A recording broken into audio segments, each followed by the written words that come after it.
চোখ বন্ধ করে বিশ্বাস করিয়ে নেই। আজকে তোমার জন্মদিন, কেক কিনলেন? আপনার জন্মদিন কেন? হ্যাপি বার্থডে স্পর্শ। আপনি কি সবসময় 2 লাইন বেশি বুঝেন? 2 লাইন বেশি করে বুঝলেন? আমি মনে করছি আপনার জন্মদিন, ইয়ালে কেকটা লইছি। না, আজকে আমার জন্মদিন। জায়েফ আপনাদেরকে এত বিরক্ত করে কলিং বেল দিয়ে দিয়ে, আমি সেটার জন্য খুবই সরি। আর এর জন্য কি থ্যাংক ইউ জায়েফ। মানে জায়েফ যদি আমাদের বিরক্তটা না করতো তাহলে কি আপনি এত সুন্দর করে সাজি গুজি আসি আনলে কেকটা লই নিতেন? ফার্স্ট অফ অল আমি ক্যাম্পাস থেকে এসেছি, কারোর জন্য সাজিনি। এন্ড সেকেন্ডলি এই কেকটা শুধু আপনার জন্য না, বাসার সবার জন্য। ও সবার লাইন? তাহলে আসেন ভিতরে আসেন, সবার সাথে একসাথে বসে কেকটা কাটেন।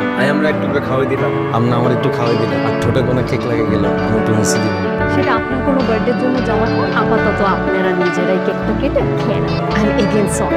সরি কিনলেন? আই তো চাই জায়েফ এরকম সবসময় আসে আমাদের বিরক্ত করুন আর হে সুতা আমরা কেক নিয়ে আসি। আই উইশ সবসময় আসতে পারলে আমারও ভালো লাগতো, কিন্তু কি করার, আপনার তো দেশে একজন বিদেশে আরেকজন। আই ডোন্ট লাইক ঘুরতে যাওয়ার আগে তালা দিয়ে আছে, এক চান্সই